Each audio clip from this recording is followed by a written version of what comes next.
All praises, honor, and glory to Yahweh, Ba'ashem Yahushua, Ba'ashem Kakwadash, double honors to the apostles and elders of GMS, their blue well.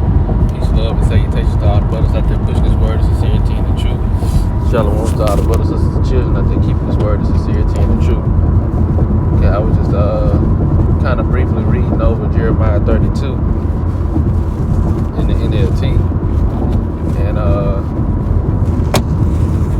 it kind of maybe wanted to do a brief lesson on it, reading it in the NLT, and I'm gonna start at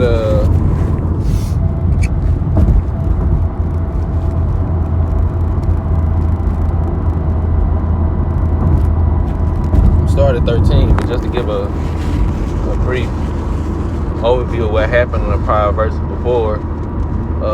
The Lord had told basically Jeremiah, in captivity. He told him that he has the right. His cousin is going to come to him, asking him to buy his land, and by our laws, the family have the opportunity to buy it first before anyone else. Which I'll scroll up to it.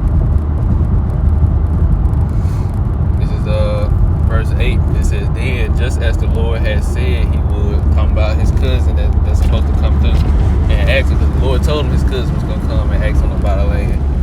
So just as the Lord said he would, verse 8 in NLT, my cousin Hanamel came and visited me in the prison.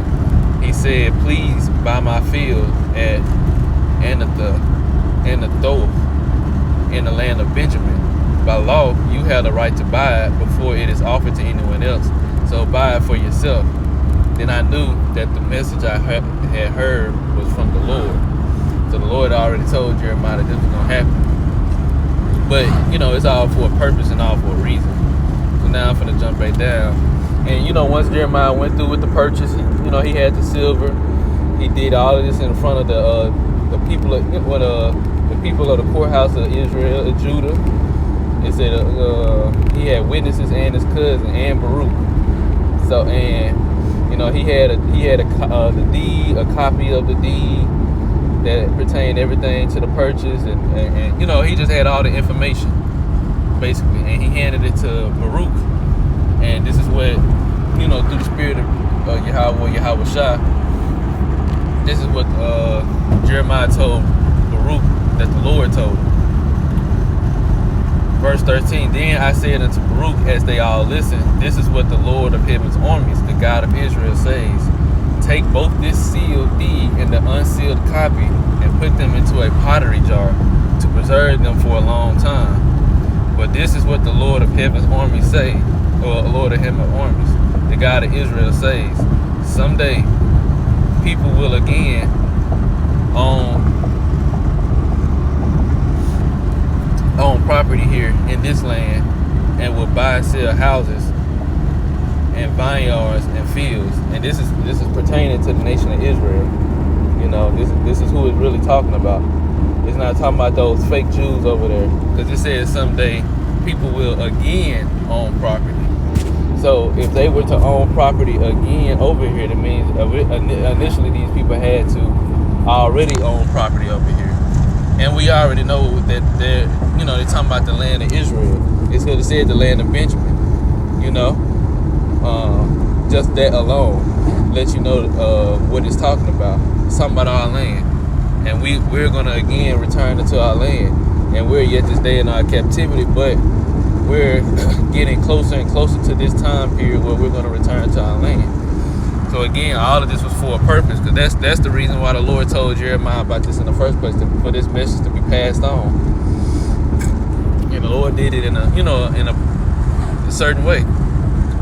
One second.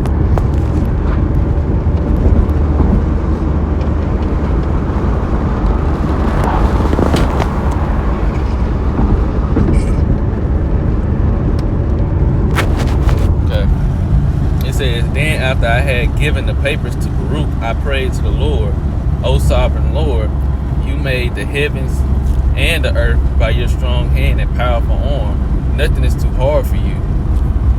You show your unfailing love to the thousands, but you also bring consequences of one generation's sin upon the next. You are the great and powerful God, the Lord of heaven's army, verse 18 in the KJV. Thou showest loving kindness unto thousands, and recompenses the iniquity of the fathers into the bosom of their children after them. The great, the mighty, the Lord of hosts is his name. And we understand the concept of reincarnation. So we know that the Lord, he gonna bring judgment back upon you. You don't get away with nothing. You know, he's gonna bring judgment back upon you, whether it's be in this lifetime, the next one. He can wait 3, 4, 5, 6, 7, 8, 9, 10, however many lifetimes later, and get you back for what you did. So we get away with nothing. You know, we don't get away with anything. Verse 19 in NLT. You have all wisdom and do great and mighty miracles. You see the conduct of all people, and you give them what they deserve. So even it says all people, meaning all nations, and none of these nations are going to get away with what they've done. Esau, Edom, you're not getting away. You're not going to escape. We didn't escape. and this is our God. This is our power. You know, who favored us, who favors us, who loves us, who had all of existence created just so he can have righteousness established on the earth by us. And we didn't even escape his judgment, you know? So Esau, Edom, you're not going to escape. In no way, shape, form, or fashion are you going to get away. And the rest of you nations, you're not getting away either. Because you took part in it, you know? You might not have spearheaded, and you might not have exaggerated our torture or our oppression as much as Esau, Edom has, but you still took part in it. Psalms 83 is there for a reason. And every nation is mentioned. So you're going to pay too. So like it said, and you give them what they deserve. All you nations are going to get what you deserve.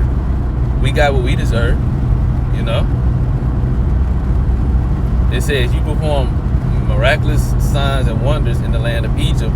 Things still remembered to this day. Even to this day now that we living in. We still remember. That's all we I ain't gonna say that's all, but that's some of the greatest things that we can talk about as far as deliverance of the nation of Israel that Yahweh Shai's done. All the way up into the time of what he's finna do. You know, what he's finna do, the deliverance in America. Babylon the Great.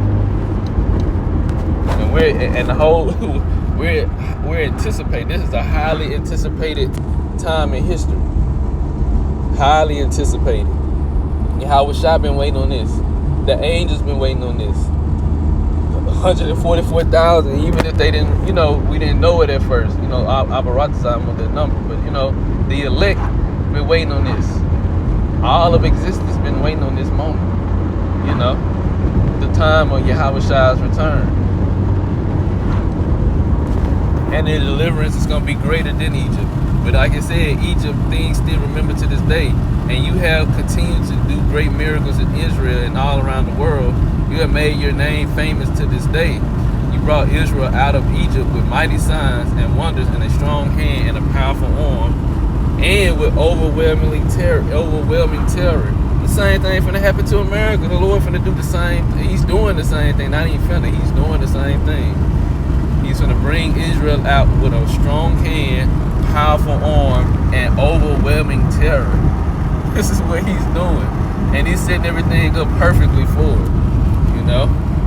You gave the people of Israel this land that you had promised their ancestors long before. A land flowing with milk and honey.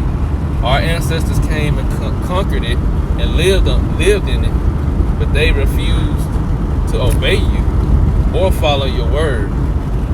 They have done They have not done anything you commanded. This is what you have sent. This is why you have sent this terrible disaster upon them.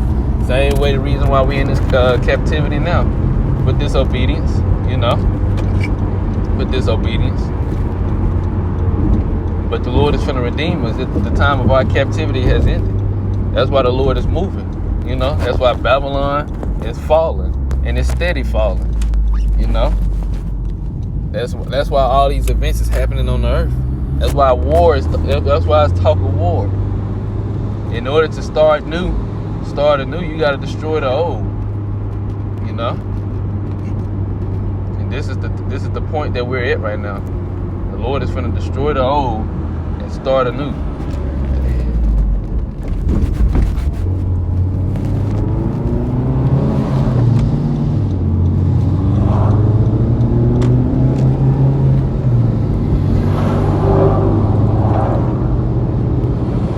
Like it's crazy driving.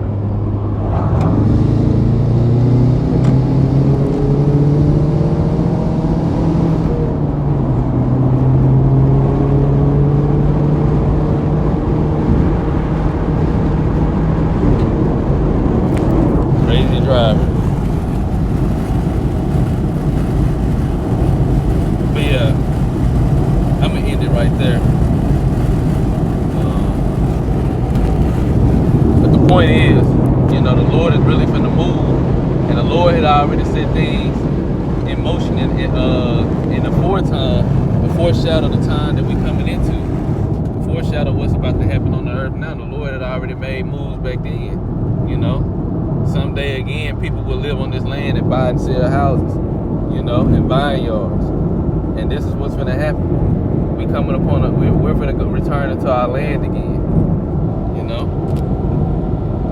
And you know, this is what we just patiently waiting on. Our righteous side, this was, you know, Lord willing, this was a edifying lesson. I want to give all praises and glory to Yahweh by Hashem Shai by Hashem Kamadash. Double honor to the apostles, the elders, the GMS that rule well. Peace, love, and say taste to the brothers as they push this word.